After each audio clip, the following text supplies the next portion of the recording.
Every time something happens, something big happens, something terrifying, there always seems to be those that think there's a bigger agenda at play, something behind the scenes.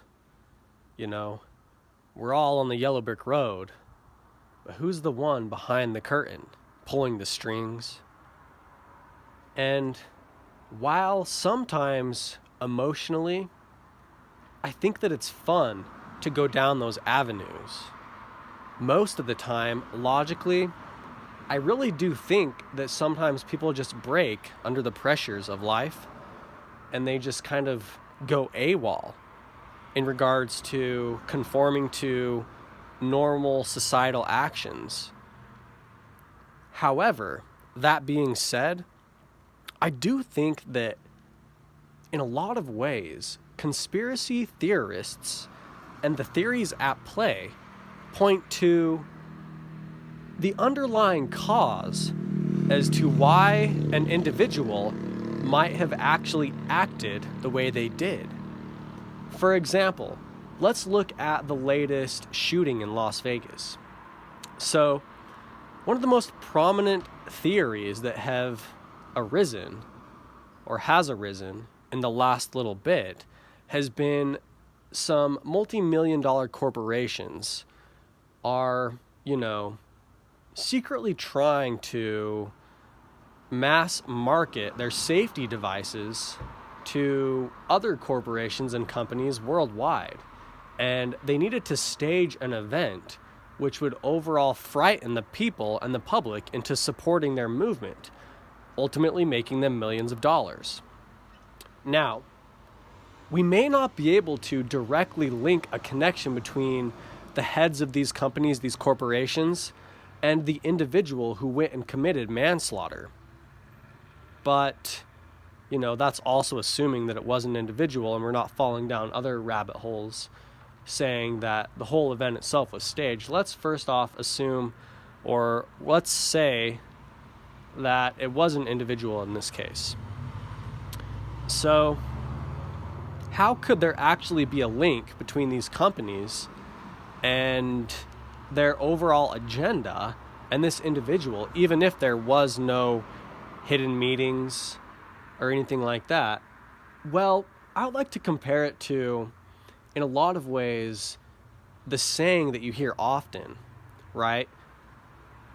And it's always in like these political-esque movies where there's somebody trying to take overall power over the society, and somebody steps up and says, squeeze too tight and you're going to lose control, right?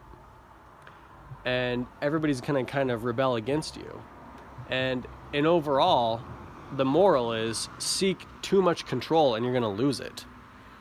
And so what's happening here is these companies that are invested in all of these safety equipment devices, in supposedly keeping the people safe, are actually perpetuating fear.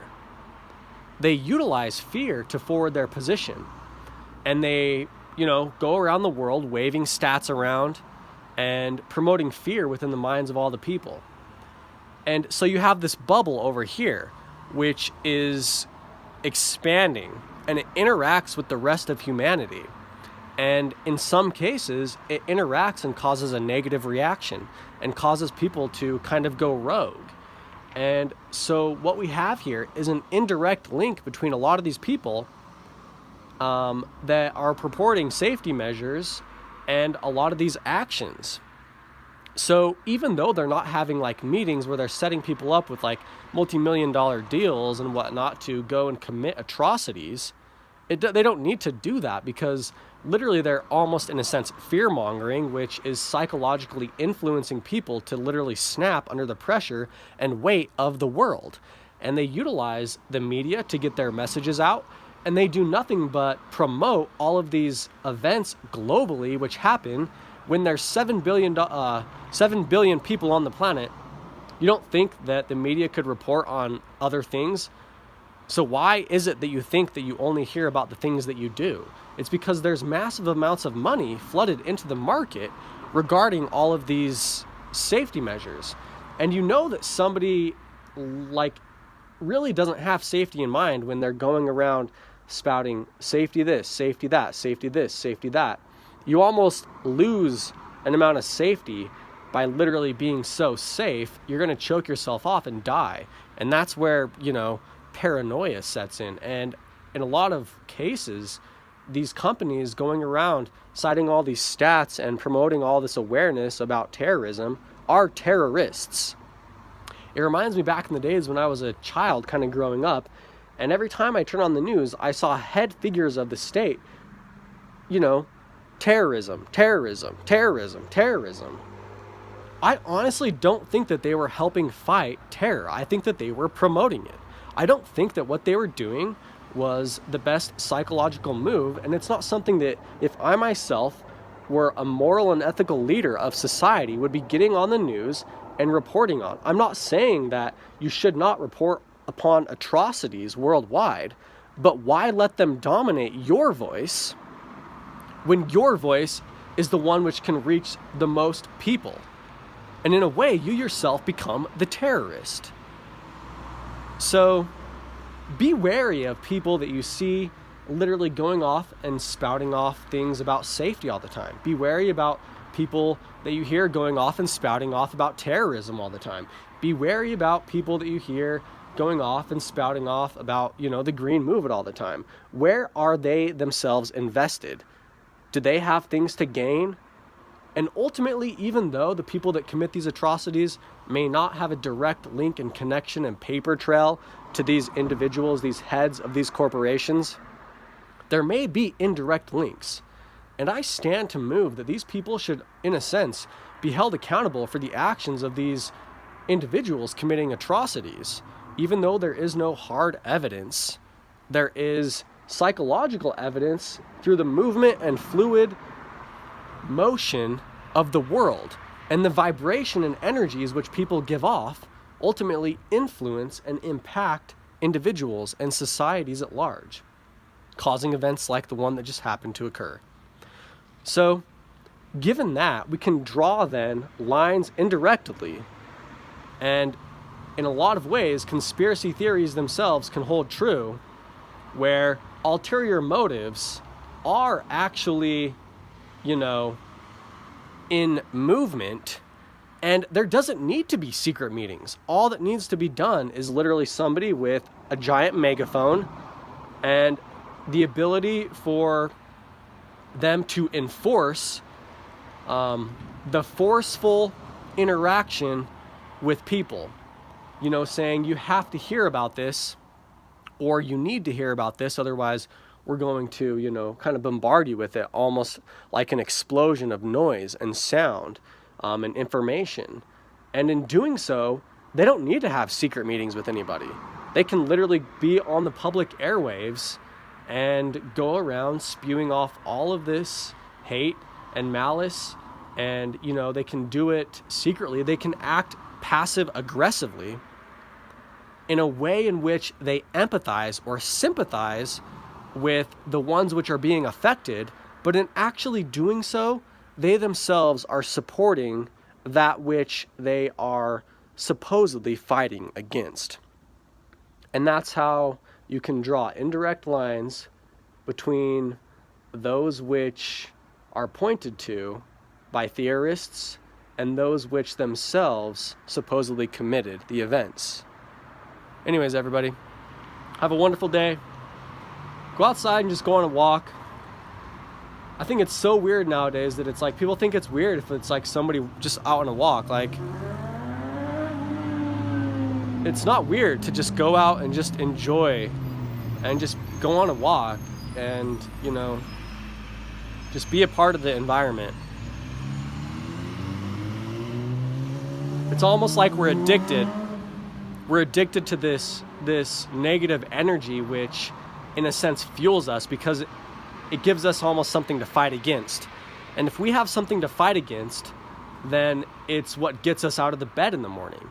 And, it causes an adrenaline rush almost. And so we as a people, and myself included, have to do our best to wean ourselves off of this addiction, because we're doing nothing but feeding it. Thanks for watching, everybody. I'm going to make this whole conversation stupid now by just saying a lot of things to defeat my own purpose and defeat the purpose of even speaking out against anything. So here goes. I was just at the airport, right? And I think all the security measures they have there are stupid and bogus. I mean, aren't vehicles themselves the things which are utilized in most cases to commit terrorist or acts of terrorism?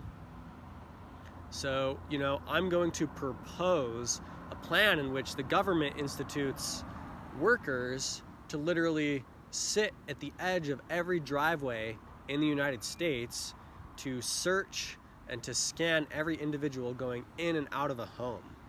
That would give a lot of people jobs, and statistically, people are more likely to utilize a vehicle or an automobile to commit one of these actions. So why don't we just start there, you know what I mean? Oh, and also, I mean, if somebody really was going to use an airline or an airplane to commit an act of terror, why wouldn't they just use a private airport? I mean, that would be the smart thing to do, right? Because literally you don't have to go through any security at all. I mean, I myself have been through private pilot training, and you can just literally show up in some podunk airfield out in the middle of nowhere and go up and make sure you don't hit another plane, and you're going to be fine. As long as you're not flying over like Hill Air Force Base or something like that. But I just think it's really stupid, you know what I mean? Why don't we just have cameras and microphones in our house and record every single, day-to-day activity that we go through? Oh, wait, maybe it's already like that, And if that's the case, I think I myself, if I knew that I was being watched 24/7 by some sort of organization, I would just do the most stupid things and say the most stupid things all the time on purpose.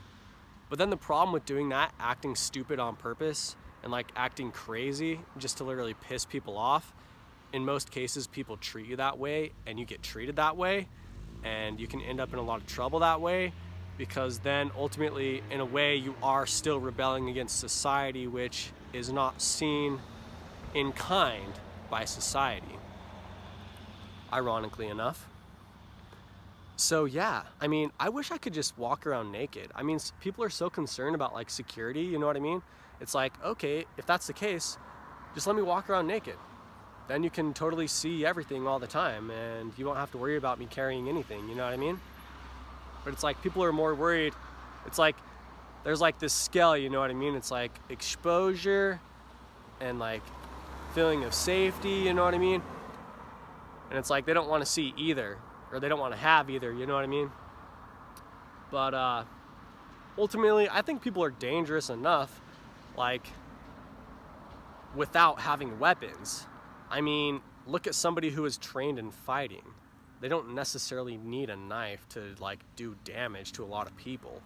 And in most cases, these people are in way better shape than the majority of those that they're around. So it's they can do damage to a lot of people. And also, I find it so stupid that airports, confiscate all these goods. And it honestly makes me feel that really they don't have good intentions at heart to really keep people safe. Because for example, going to the airport and you'll get a knife confiscated or, whatever. It ain't the Wild West no more. But you can't carry around your 6-shooter, you know what I mean, everywhere you go.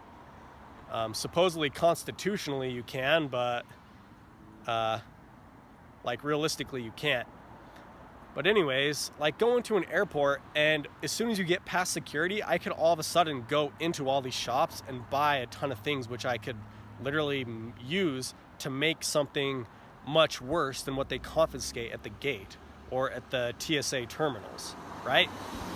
It's utilizing all of the chemicals that I could purchase within the airport itself. I could make a bomb, I could make a weapon, I could go buy a ton of liquor or a lighter or whatever, you know what I mean? Glass bottles, and shatter them inside the airplane and use it to stab people and all this stuff. It's so stupid.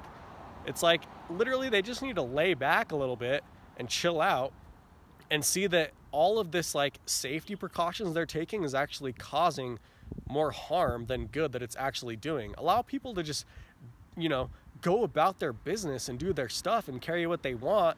You know, they're not going to be going around killing people. I don't think so. I don't think that's what's going to happen. Literally, you're going to psychologically change the world by having a more free and open society, and it's going to be actually a lot more safe. There's not going to be all these incidents because psychologically people aren't going to feel like they're under all this stress to have to conform to this authoritative figure. You know, Big Brother isn't up there like with his fist kind of saying like, don't mess up, you can't mess up, like you can't do this, you can't do that, but you have to do this, you have to do this, follow my orders, bend over, touch your knees, you know, spin in a circle and do 10 jumping jacks, right? It would literally psychologically change the world. And ultimately, I think that what we'd see is that statistically, the numbers of these incidents would actually go down. And that's my honest belief. Thank you all for watching. Thank you all for giving me the time to, you know, tell you all what I think. Make sure to tell me what you think because, you know, I like to listen. I like to read what everybody has to say because ultimately that influences what I myself think and then say, right? So, yeah, make sure to comment below. Like if you liked, share if you liked, and sub if you liked. All right, everybody, later.